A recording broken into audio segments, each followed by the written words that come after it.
Baghdad شریف میں ایک عورت رہتی تھی اپنی بیٹی کے ساتھ. خلیفہ بغداد نے اعلان کیا آج میلاد کا دن ہے. اناؤنسمنٹ سنائی دی اسے، اناؤنسمنٹ اس نے سنی. ایک منادی نے ندا کی اور گلیوں بازاروں میں صدائیں آ رہی تھیں، آواز آ رہی تھی کہ آج خلیفہ بغداد کے گھر میں، اس کے محل میں میرے آقا صلی اللہ علیہ وسلم کی بزم میلاد ہے. اس کے دل میں بھی تمنائیں مچل رہی تھی، آرزو تھی، خواہش تھی کہ میں بھی آقا کے میلاد کی محفل میں جاؤں. خلیفہ بغداد کے محل میں محفل میلاد ہے، میں بھی جاؤں اور فیض حاصل کروں. اپنی بیٹی کو کہتی ہے بیٹی نئے کپڑے پہن لے، بیٹی غسل کر لے، آج ہم محفل میلاد میں جائیں گی. محفل میلاد میں جاتی ہیں، ماں بیٹی دونوں جاتی ہیں اور دیکھتی ہیں کہ خلیفہ بغداد کے محل کے سامنے ایک دربان کھڑا ہے. دربان کہتا ہے تم کون ہو؟ کہا ہم نے میلاد کی اناؤنسمنٹ سنی، اعلان سنا، محفل میلاد میں حاضر ہونے کے لیے آئی ہیں. کہا تمہارے پاس کوئی دعوت نامہ ہے، کوئی انویٹیشن کارڈ ہے؟ کہا انویٹیشن کارڈ نہیں. دربان نے کہا، اس گارڈ نے کہا، اس چوکیدار نے کہا دیکھو یہ خلیفہ بغداد کے محل کی محفل میلاد ہے، یہاں خاص لوگ آتے ہیں، عام لوگوں کو اجازت نہیں، یہ اسپیشل محفل ہے، یہاں مقتدر لوگ آتے ہیں، یہاں خاص مہمان آتے ہیں جو اس کے قریبی ہیں، جن کو وہ جانتا ہے، جن کو اس نے دعوت دی انہی کے لیے خاص دعوت ہے، ہر عام کے لیے دعوت نہیں ہے. اس نے کہا تمہارے پاس دعوت نامہ ہے؟ اس نے کہا ہمارے پاس دعوت نامہ تو نہیں ہے، ہمارے پاس انویٹیشن کارڈ تو نہیں ہے. اس نے کہا پھر تمہیں آنے کی اجازت نہیں. اس نے کہا انویٹیشن کارڈ تو نہیں ہے لیکن آقا کا پیار تو ہے نا، آقا کی محبت تو ہے نا، آقا سے عشق تو ہے نا. اگرچہ انویٹیشن کارڈ نہیں لیکن ہم حضور سے محبت تو کرنے. کہا نہیں نہیں، یہاں محبت نہیں چاہیے،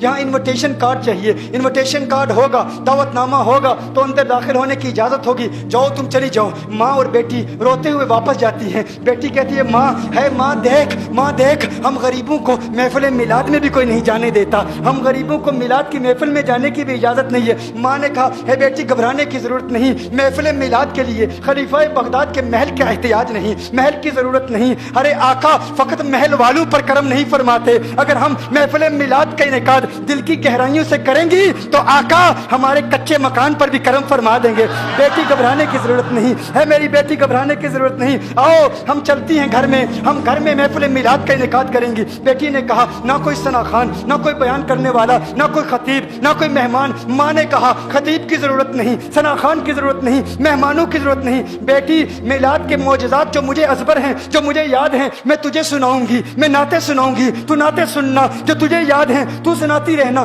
میں سنتی رہوں گی. کہا ٹھیک ہے ماں، ایسے بھی محفل میلاد ہو جاتی ہے. کہا ہاں بیٹی محفل میلاد کے لیے کسی بڑی جگہ کی ضرورت نہیں، کسی بڑے میدان کی ضرورت نہیں، کچے مکان میں بھی آمنہ کا لال قلم فرمائے گا.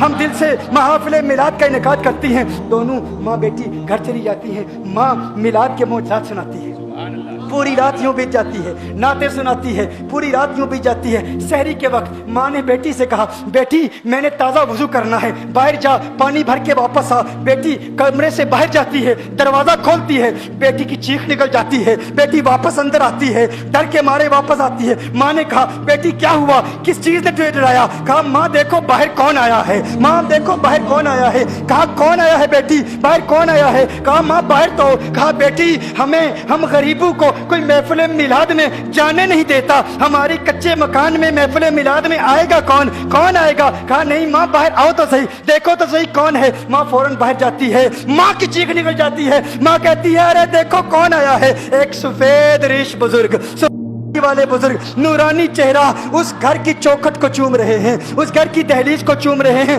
ماں کہتی ہے ارے پیرے پیرا، میرے میرا، غوث اعظم، پیرانے پیر، ارے لجپال، آپ مجھ غریب کے گھر میں اور میری دہلیز کو چوم رہے ہیں، آپ کا آنا کیسے ہوا؟ کہا ہے نادان عورت میں تیرے لیے نہیں آیا، تو جانتی نہیں پوری رات تو محفل میلاد کا انعقاد کر رہی تھی، تیرے دل سے نکلتی ہوئی صداؤں کو کسی نے قبول کر لیا. وہ جس کا کرم فقط محلوں پہ نہیں ہوتا، محلات میں نہیں ہوتا، کوٹھیوں میں نہیں ہوتا، بنگلوں میں نہیں ہوتا، بڑے میدانوں میں نہیں ہوتا، دل کا میدان جو صاف کر لیتا ہے اس کے کچے مکان میں بھی کرم ہوتا ہے. کہا تیرے گھر کی دہلیز اور چوکھٹ کو نہیں چوم رہا. کہا پھر کیوں چوم رہے ہو؟ کہا ابھی میں نے حسنین کے نانا کو آتے ہوئے دیکھا ہے.